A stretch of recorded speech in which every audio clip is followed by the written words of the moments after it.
Hello, എന്തൊക്കെയാണ് വിശേഷം? എല്ലാവർക്കും സുഖമാണെന്ന് വിചാരിക്കുന്നു. ഞാൻ നവീൻ. പിന്നെ കുറേ നാളായി വരാൻ പറ്റുന്നില്ല. കുറച്ച് സാങ്കേതിക തകരാറുകൾ മൂലം എനിക്ക് ഇങ്ങോട്ട് എത്താൻ പറ്റിയിട്ടില്ല. എന്തായാലും ഇപ്പം ഞാൻ വീണ്ടും തിരിച്ചെത്തിയിരിക്കുകയാണ്. ഇത്തവണ ഒരു വെറൈറ്റി സാധനം എല്ലാവരും പറഞ്ഞത് തന്നെ ഒന്നുകൂടെ പറയുവാണ്. വലിയ ആഗ്രഹമുള്ളൊരു കാര്യമായിരുന്നു. നാട്ടിലായിരുന്നപ്പോൾ ഒക്കെ ക്യാച്ച് ക്ലീൻ കുക്കൊക്കെ ചെയ്യണമെന്ന്. പക്ഷേ നാട്ടിൽ പോകാൻ കൊറോണ വന്നാൽ പിന്നെ പറ്റിയിട്ടില്ല. അപ്പോൾ ക്യാച്ച് ക്ലീൻ കുക്കിന് പോയാൽ ഞങ്ങളിന്ന് ചെറിയൊരു പരിപാടിയായിട്ട് ബൈ ക്ലീൻ കുക്ക് എന്നുള്ള പരിപാടി. നമ്മുടെ നാടൻ പൂവൻകോഴിയെ നാട്ടിൽ നിന്ന് കിട്ടുന്ന പോലെ തന്നെ പൂവൻകോഴിയെ വാങ്ങിച്ച് നമ്മളതിനെ പൂശി നമുക്കൊന്ന് പൊരിച്ച് റെഡിയാക്കി ഒരു നാടൻ ചിക്കൻ കറി, അതിൻ്റെ കൂടെ ഈ കപ്പയോ പൊറോട്ടയോ റമ്മോ ഒക്കെ വെച്ച് ഒരു പിടി പിടിക്കാം. അപ്പോൾ നമ്മൾ പോയാലോ?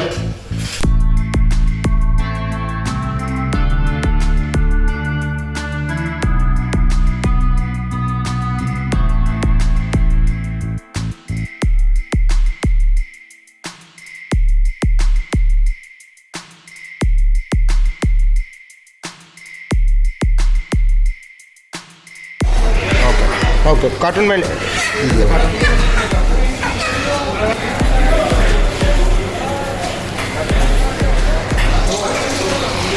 നമ്മൾ തിരിച്ച് വണ്ടി കെട്ടിയിരിക്കുകയാണ്. നമ്മുടെ കഥാനായകൻ വണ്ടിക്കകത്ത് സേഫായിട്ടുണ്ട്. ഒഴിപ്പുണ്ട്. ഏകദേശം ഒരു 2 കിലോയ്ക്ക് അടുത്ത്, 1.5 കിലോ 2 കിലോയ്ക്ക് അടുത്തായിട്ട് വരുന്ന കുഞ്ഞു കോഴിയാണ്. ഓക്കെ ബോയ്സ് ആൻഡ് ഗേൾസ്, അപ്പോൾ നമ്മുടെ പൂവനെ നമ്മൾ നൈസായിട്ട് പെരുമാറി ഇതിനകത്ത് റെഡിയാക്കിയിട്ടുണ്ട്. അവിടെ കുറച്ച് ചോരയൊക്കെ തെറിച്ചായിരുന്നു. ഞാനതൊക്കെ ക്ലീൻ ചെയ്ത് വൃത്തിയാക്കി വെച്ചേക്കാം. അപ്പം കുറച്ച് നേരമായി. അപ്പം അവൻ്റെ ഏകദേശം കാര്യങ്ങൾ സെറ്റായി കാണുമെന്ന് ഞാൻ പ്രതീക്ഷിക്കുന്നു. ഉറപ്പില്ല. Yes, it is done. അപ്പം ഇനിയും ബാക്കി കാര്യങ്ങൾ കിടക്കാം. ബേസിക്കലി നമ്മളിന്ന് ഉപയോഗിക്കാൻ പോകുന്നത് നമ്മൾ 3 സാധനങ്ങളാണ്. ഇത് മൊത്തമായിട്ട് ഉപയോഗിക്കേണ്ടി വരുമോ നമുക്കറിയത്തില്ല. എന്തായാലും നമുക്ക് കാര്യങ്ങളെ കിടക്കാം. നമ്മളെ പ്രധാനപ്പെട്ട ചടങ്ങാണ് ഇതിനകത്ത് നമ്മൾ ചെയ്യാനുള്ള ഏറ്റവും വലിയ വിഷയമുള്ള പരിപാടി ഇതായിരുന്നു. എന്നാൽ അത് കഴിഞ്ഞു. നമുക്ക് ഇവനെ ഇതിനകത്തോട്ട് അങ്ങോട്ട് സെറ്റ് ചെയ്യാം. എന്താ കാര്യം എന്ന് വെച്ച് കഴിഞ്ഞാൽ അതിനകത്തിട്ട് നമുക്ക് വൃത്തിയാക്കി എടുക്കാനൊക്കെ ഇതാണ് ഉപയോഗിക്കും. ശരിയാക്കി എടുക്കാനൊക്കെ ഇതാണ് ഉപയോഗിക്കാൻ പോകുന്നത്. നമുക്ക് ആദ്യം ഇവൻ്റെ നമ്മൾ തൊലിയും കൂടി ഉരിക്കാനുള്ള പ്ലാനാണ്. അപ്പോൾ അതുകൊണ്ട് എന്തായാലും നമ്മൾ ഇത് ചെയ്യേണ്ട കാര്യമില്ല. അതായത് ചൂടുവെള്ളത്തിട്ടുള്ള പരിപാടിയൊന്നും വേണ്ട. നമുക്ക് നൈസായിട്ട് ആദ്യം ഇവൻ്റെ 2 കാലും സെറ്റ് ചെയ്തെടുക്കാം. വേസ്റ്റൊക്കെ ഇടാൻ വേണ്ടി ഞാനിവിടെ സൈഡിലൊരു വേറെ ഒരു കവർ എടുത്ത് വെച്ചിട്ടുണ്ട്. എൻ്റെ മുന്നിൽ വന്ന് ഇച്ചിരി നേരം ജിമ്മിൽ പോയാൽ പോയാൽ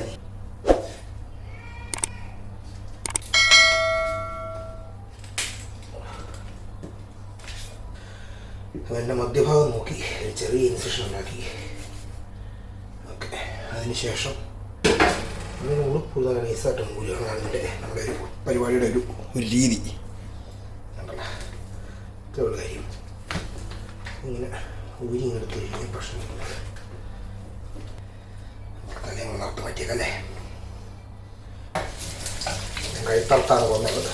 മീൻ വൈൽ എനിക്ക് പടലി ഒഴിച്ച് കൊല്ലുന്ന പരിപാടിയോട് വലിയ ഇതില്ല.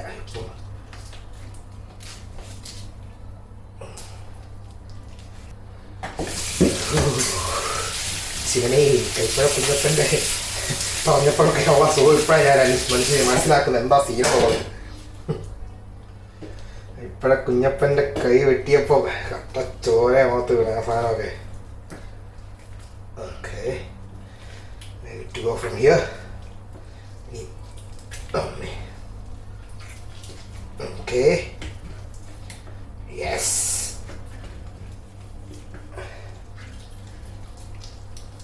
സ്ഥിരമായിട്ട് ചെയ്യുന്നവർക്ക് ഇതൊരു നിത്യത്വ അഭ്യാസമാണ്. നമ്മളെപ്പോലത്തെ അമേച്ചർ പിള്ളേരുടെ ഉള്ളതൊക്കെ ഒരു വിഷയമായിട്ട് വരുന്നത്. അതെ,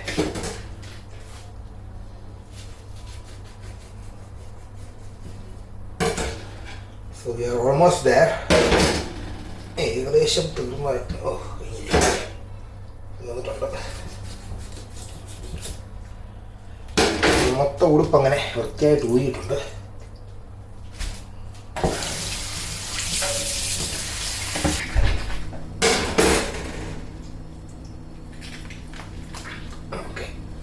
നമുക്ക് അത് പ്രത്യേകം കാണിക്കേണ്ട കാര്യങ്ങളൊന്നാണ്. ചങ്കും കറിലൊക്കെ നമ്മളതൊന്നും കളയാൻ പാടില്ല. അതൊക്കെ നല്ല കാര്യങ്ങളാണ്. നമുക്ക് അവനെല്ലാം ഇങ്ങനെ വേണം. അതൊക്കെ നമ്മളിങ്ങനെ എടുക്കും. ചങ്ക്, കറവ് അങ്ങനത്തെ ഐറ്റംസ് എല്ലാം നമ്മളിതിൻ്റെ കൂടിഞ്ഞ് പോരും. അകത്തുനിന്നുള്ള കണക്ഷൻ ഒന്ന് വിട്ട് കിട്ടിയാലേ പറ്റുള്ളൂ. അങ്ങനെ കൊണ്ടൊക്കെ കിട്ടി. അയ്യോ, this is what it looks like. Sorry, ക്യാമറയുടെ പുറത്ത് പോയത് കണ്ടില്ല.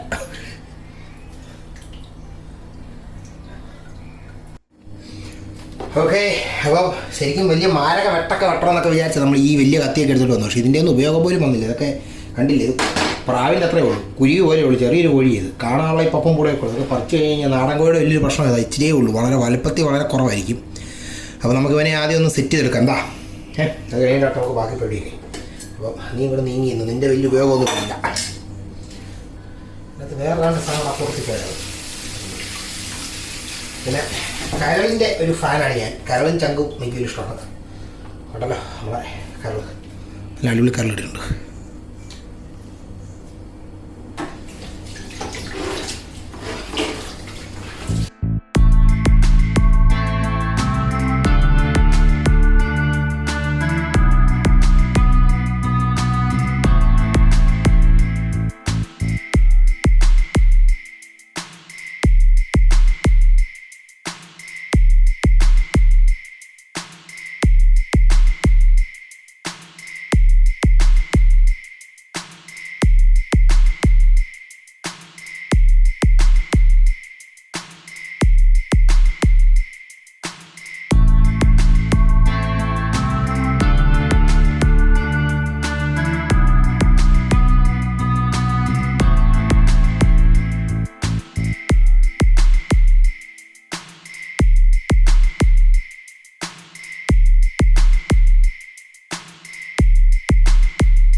അപ്പം നൈസായിട്ട് നമ്മൾ ഓരോ നമ്മുടെ വർക്ക് സ്പേസ് ഒക്കെ ഒന്ന് ക്ലീൻ ആക്കി നമുക്കിവനെ വിനാഗിരി അല്ല, നല്ല പച്ച നാടൻ നാരങ്ങ ഒഴിച്ചാണ് നമ്മളിവനെ ഒന്ന് സെറ്റാക്കി എടുക്കുന്നത്.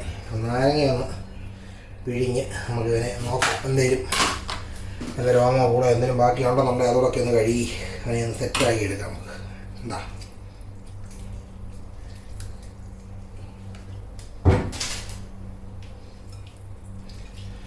ഞാൻ ഈ ബാക്കി നാരങ്ങയുടെ തോടൊന്നും കളയുന്നില്ല. നമുക്ക് ഈ തോടും കൊണ്ട് നമുക്ക് ഇവിടെ ഒക്കെ ക്ലീൻ ചെയ്യാനൊക്കെ അടിപൊളി സാധനം. അപ്പോൾ അതോടെ മാറ്റി നമുക്ക് വെക്കാം.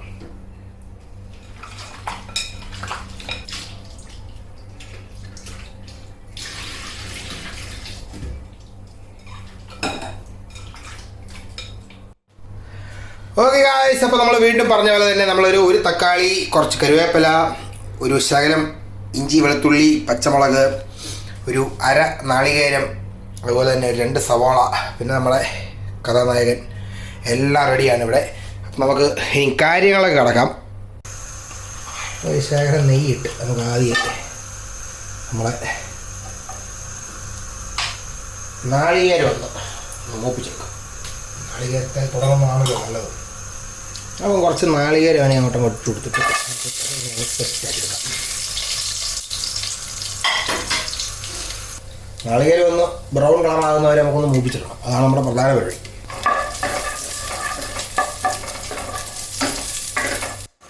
നാളികേരം ഏകദേശം ഒന്ന് സെറ്റായ സ്ഥിതിക്ക് നമുക്ക് മൂലക്കോട്ട് ഇങ്ങനെ നൈസായിട്ട് മാറ്റി അവിടെ വെച്ചേക്കാം. എന്നിട്ട് എന്ത് വേണം, നമ്മൾ നൈസായിട്ട് കുറച്ച് വെളിച്ചെണ്ണ നമ്മുടെ നാടൻ സാധനങ്ങൾക്ക് വെളിച്ചെണ്ണയും പിന്നെ നമ്മളെ ചുമന്ന വറ്റൽമുളകും മസ്റ്റാണ്. പിന്നെ നമ്മൾ കുറച്ച് വെളിച്ചെണ്ണ ഒഴിച്ചൊക്കെയാണ്. ഈ വെളിച്ചെണ്ണയിലോട്ട് നമ്മളെന്നിട്ട് കുറച്ച് കടുകിട്ട് അതിന് പൊട്ടിച്ചെടുക്കണം. കടുക് അങ്ങോട്ട്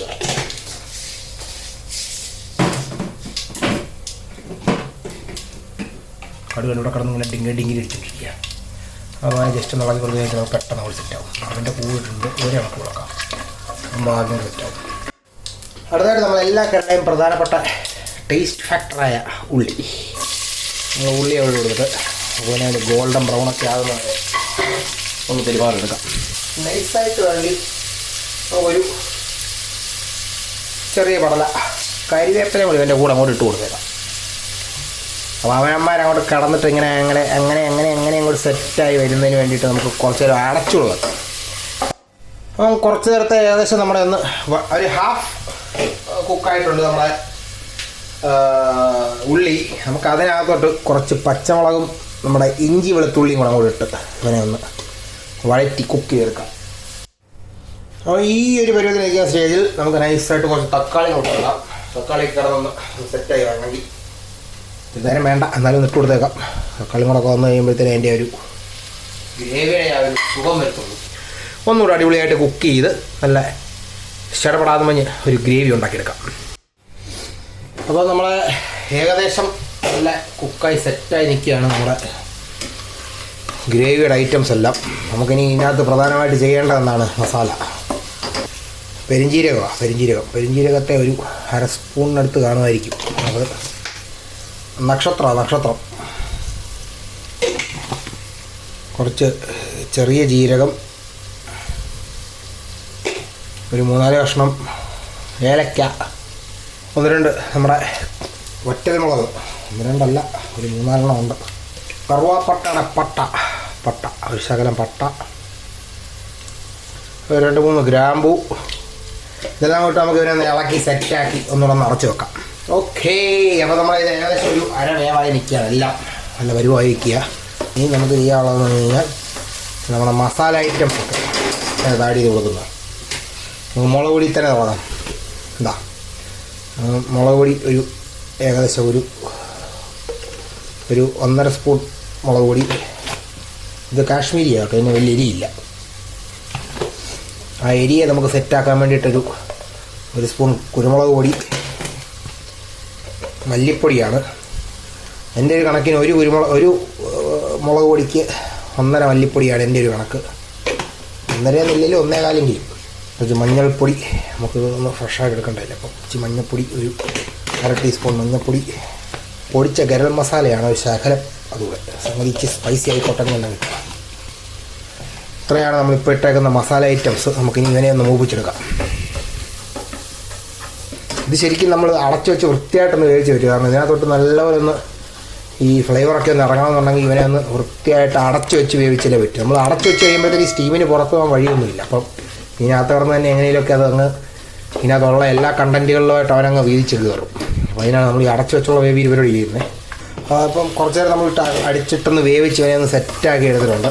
അപ്പോൾ നമുക്ക് ഒത്തിരി അടിക്കൊക്കെ പിടിക്കുന്ന മുമ്പ് ഇവനെ സെറ്റാക്കി എടുത്ത സ്ഥിതിക്ക് പുറത്തോട്ട് ബാക്കി കാര്യങ്ങളൊക്കെ കൈകാര്യം ചെയ്ത് നമുക്ക് അടുത്ത് നമ്മുടെ കഥാനായകനെ നാടൻ കോഴി അതിനകത്തോട്ട് തട്ടാം.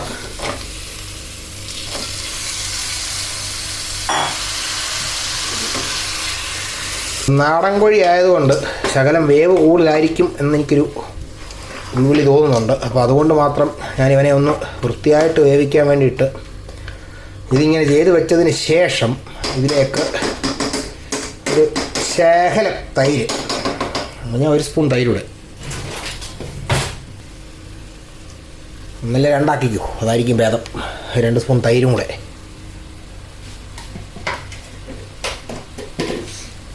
ഒന്ന് ആഡ് ചെയ്ത് ഇവനെ ഒന്ന് സെറ്റാക്കി എടുക്കുകയാണ്. കാരണം തൈരിനകത്ത് കിടന്ന് വേകുമ്പോൾ ഇതിൻ്റെ എൻസൈംസൊക്കെ ഇച്ചിരി നല്ലപോലെ പെട്ടെന്ന് ഇറങ്ങുകയും ചെയ്യും. ഇച്ചിരി വേഗം തന്നെ വെന്ത് കിട്ടുകയും ചെയ്യും. തൈരിട്ട് വേവിക്കുന്നതിന് ഒരു പ്രത്യേക ടേസ്റ്റും ആയിരിക്കും. അപ്പോൾ അത് കൊണ്ടാണ് ഞാൻ ഈ തൈര് ഇട്ടത്. അപ്പോൾ ഇതിനകത്തുനിന്ന് ഇനി വെള്ളം ഇറങ്ങുന്നുണ്ടോ ഇല്ലയോ എന്നുള്ളത് അറിയാൻ വേണ്ടിയിട്ട് നമ്മളിപ്പോൾ ഇവനെ അടച്ചു വെക്കാൻ പോവാണ്. ഒരു 2 മിനിറ്റ് അടച്ചു വെച്ച് കഴിഞ്ഞാൽ ഇതിനകത്ത് വെള്ളം ഇറങ്ങുന്നുണ്ടോ ഇല്ലയോ എന്നുള്ളത്. ഇതിനകത്ത് വലിയ വെള്ളം ഇറങ്ങാനുള്ള കാരണം ഇത് നാടൻ കോഴിയാണ്, ആൻറ്റിബയോട്ടിക്കോ അങ്ങനത്തെ ഒന്നും ഇല്ല. അപ്പോൾ നാടൻ കോഴിയായ ഇതിനകത്തൊന്നും അധികം വെള്ളം ഇറങ്ങാനുള്ള സ്കോപ്പൊന്നും ഇല്ല. എന്നാലും നമുക്കൊന്ന് അടച്ചു വെച്ച് നോക്കാം. അപ്പം വലുതായിട്ട് വെള്ളമൊന്നും ഇറങ്ങുന്നില്ല. ഞാൻ നേരത്തെ പറഞ്ഞത് തന്നെ അധികം വെള്ളം ഇതിനകത്ത് ഇറങ്ങാനില്ല. അതുകൊണ്ട് നമ്മൾ ഇങ്ങനെ ചാറൊക്കെ വെച്ചടിക്കുന്ന കാരണം നെകലെ വെള്ളം ഒഴിച്ച് കൊടുക്കാൻ പോവാണ്. അത് ശരിക്കും വേവിച്ചെടുക്കണമെങ്കിൽ നെകലെ വെള്ളം കാണാനേ പറ്റും. ചില ചൂടുവെള്ളമൊക്കെ ഒഴിക്കും. എനിക്ക് അങ്ങനത്തെ ശീലമൊന്നുമില്ല. ഞാൻ ഇന്ന് വരെ ചൂടുവെള്ളം അല്ലാതെ ഒഴിച്ചിട്ട് ഇതുവരെ ഒന്നും ഫ്ലോപ്പ് ആയതുമില്ല. അതുകൊണ്ട് ഞാൻ പ്രത്യേകിച്ച് ചൂടുവെള്ളം ഇതിനകത്ത് ഒഴിക്കുന്നില്ല. അപ്പോൾ നമുക്കിതിനെ ഒന്ന് സെറ്റാക്കാം. ഇനിയുമാണ് നമുക്ക് അത്യാവശ്യമായിട്ട് ചെയ്യേണ്ട കാര്യം ഉപ്പ്. ഇതുവരെ നമ്മൾ ഇടാത്തൊരു സാധനമാണ്. നമുക്ക് ആവശ്യത്തിനുള്ള ഉപ്പൊന്നും ഞാൻ കണക്ക് പറഞ്ഞില്ല, ഓരോരുത്തർക്കും ഓരോ കണക്കാണ്. അപ്പോൾ അവർക്കുള്ള കണക്കനുസരിച്ചുള്ള ഉപ്പ് ഇടുക. എന്നിട്ട് ഇവനെ വീണ്ടും നല്ല ഹൈ ഫ്ലെയിമിലോട്ട് തന്നെ വെച്ച് ആദ്യം തിളപ്പിച്ചെടുക്കാം. അതിനുശേഷം നമുക്ക് ചെറുതീയിലിട്ട് ഇവനെ വേവിച്ച് നല്ല വൃത്തിയായിട്ടെടുക്കാം. പിന്നെ പറയാൻ മറന്നുപോയി, നമ്മൾ ഭംഗിക്ക് മാത്രം ഒരു 3-4 കരിവേപ്പിലയും ഇട്ടിട്ടാണ് ഇവനെ നൈസായിട്ട് അടച്ചു വെക്കുന്നത്. അതിനുശേഷം നമുക്കിനി നല്ലപോലെ ഒന്ന് തിളച്ച് മിനിമം നാടൻ കോഴി ആയതുകൊണ്ട് ഒരു അരമണിക്കൂർ 3/4 മണിക്കൂറെങ്കിലും വേവിച്ചൊന്ന് വേവ് സെറ്റാകത്തുള്ളൂ. അപ്പം അതിന് ശേഷം ബാക്കി കാണാം. ഓക്കെ ഗായ്സ്, നമ്മൾ വീണ്ടും നമ്മുടെ കറിയൊക്കെ തിരിച്ചെത്തിരിക്കുകയാണ്. നമ്മുടെ കറിയുടെ അവസ്ഥ എന്നതിപ്പോൾ നോക്കാം. നമ്മളിപ്പോൾ ഏകദേശം ഒരു 1/4 മണിക്കൂർ വരെ ഒന്ന് വേവിച്ചിട്ടുണ്ട് നല്ലപോലെ. ഇപ്പം ഗ്രേവിയൊക്കെ സെറ്റാണ്. കറി കാണുമ്പോൾ നമുക്കറിയാം ഏകദേശം ഒരു നല്ലപോലെ വെന്ത് നിൽക്കുകയാണ്. ഇനി നമ്മളിതിനെ വറ്റിക്കാൻ പോകും. അപ്പോൾ നമ്മൾ വറ്റിക്കാൻ വേണ്ടി ഇനി നല്ലപോലെ ഇച്ചിരി ഹൈ ഫ്ലെയിമിലിട്ട് ഇവനെ ഒന്ന് തിളപ്പിച്ചെടുക്കാൻ പോകാൻ വൃത്തിയായിട്ട്. ഓക്കെ, അപ്പോൾ നമ്മൾ ഏകദേശം 3/4 മണിക്കൂർ തൊട്ട് 1 മണിക്കൂറിനടുത്ത് വരെ ഇപ്പം നല്ലപോലെ ഒന്ന് വേവിച്ചെടുത്തിട്ടുണ്ട് അവനെ. അപ്പോൾ ഇപ്പം എന്താണ് സീൻ നമുക്കൊന്ന് നോക്കാം. ഇതാണ് നമ്മുടെ ഇപ്പോഴത്തെ അവസ്ഥ. എൻ്റെ നോട്ടത്തിൽ ചിക്കനൊക്കെ നല്ലപോലെ വെന്തിട്ടുണ്ടെന്ന് തോന്നുന്നു കിടക്കുന്നത് കണ്ടിട്ട്. അപ്പോൾ ഇനി നമുക്കിവനെ ഒന്നുകൊണ്ടൊന്ന് വറ്റിച്ചെടുത്ത് നമുക്കിവനെ ഒന്ന് താളിച്ചെടുക്കണം. അതാണ് അടുത്ത നമ്മുടെ ടാസ്ക്. ഈ നാടൻ കോഴിക്കറിക്ക് ഇത്രയും നാടൻ കോഴിക്ക് ഇത്രയും വില വരാൻ കാരണം എന്താണെന്ന് ഇപ്പോഴാണ് മനസ്സിലാകുന്നത്. അതിനകത്ത് ആൻറ്റിബയോട്ടിക്കും ഒന്നും ഇല്ലാത്ത കാരണമേ സംഗതി അടിപൊളി സാധനമാണ്. അതിൻ്റേതായിട്ടുള്ള ഒരു ക്ലാസ് ഉണ്ട്. അതേസമയം തന്നെ നമ്മൾ നൈസായിട്ട് നല്ല ശകലം കപ്പയൊക്കെ അടിച്ചു വെച്ചിട്ടുണ്ട്. കുറച്ചേ ഉള്ളൂ, വേറെ ഒന്നുമില്ല. നമ്മൾ 2 പേരേ ഉള്ളൂ, ഞാനും വൈഫും മാത്രമേ ഉള്ളൂ അതിനകത്ത് കഴിക്കുന്നത്. വേറെ അതിനകത്ത് വലിയ ശാപ്പാടടിക്കാത്തവരായ കാരണം നമുക്ക് ഇത് തന്നെ ധാരാളമാണ്. അപ്പോൾ ഇവനിപ്പുറത്തോടെ നമ്മൾ തിളച്ച് വരുന്നു, ഇവനിപ്പുറത്തേക്ക് നിൽക്കുന്നു. ഇതാണ് ഇപ്പോഴത്തെ സീൻ. ഓക്കെ, നമുക്കപ്പോൾ ഇതിനകത്തോട്ട് ഫൈനൽ ടച്ചപ്സ് ആയിട്ടുള്ള നമ്മുടെ മല്ലിയില, കരിവേപ്പില, കുറച്ച് കരിവേപ്പിലയും ഫ്രഷ് കരിവേപ്പിലയും കുറച്ച് മല്ലിയിലയും ഇതിനകത്തോട്ട് ഇട്ടിട്ട് നമ്മളിവനെ ഒന്ന് അടച്ച് വെക്കാൻ പോകും. ഒരു 10 മിനിറ്റ് കൂടെ തീ ഓഫ് ചെയ്യുവാണ്. ഈ സമയം കൊണ്ട് അതിൻ്റെ ആ ഫ്ലേവറൊക്കെ ഇറങ്ങി അവനിങ്ങനെ നല്ല അടിപൊളിയായിട്ട് ഉടക്കും. അപ്പോൾ എല്ലാവരും മുമ്പേ പറഞ്ഞ പോലെ തന്നെ നല്ല അടിപൊളി കപ്പ പുഴുക്ക്, നല്ല ഞങ്ങളുടെ മധ്യ കേരളക്കാരുടെ സ്റ്റൈലിൽ നമ്മളെ കോഴിക്കറി ഏകദേശം സെറ്റായിട്ടുണ്ട്. അതിൻ്റെ മണമൊക്കെ വേറെ ലെവലാണ്. ഇനി കഴിച്ചിട്ട് ബാക്കി കാര്യങ്ങൾ നമുക്ക് സംസാരിക്കാമെന്നുള്ള ഒരു ഇതാണ് എൻ്റെ മനസ്സിനോട് പറയുന്നത്. അപ്പോൾ നല്ല കപ്പപ്പുഴുക്കിനകത്തോട്ട് ഈ ചാറൊക്കെ ഇട്ട് ഇവരെ ഒരു പിടി പിടിക്കാനായിട്ടുള്ള എല്ലാ പ്ലാനും ഞങ്ങൾ സെറ്റാക്കി വെച്ചേക്കാണ്. അപ്പം ഇനി അതിന് ശേഷം ബാക്കി ഒരു ശേഖരം കപ്പ എടുത്ത് ഇങ്ങനെ ഇതുപോലെ ചാറിട്ട് മുക്കി തുട്ടി ഒരു ശേഖരം ചെറിയൊരു കഷ്ണം തേങ്ങാക്കൊത്തൊക്കെ എടുത്ത്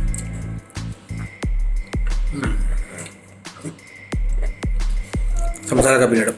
സൈനിക താങ്ക് യു.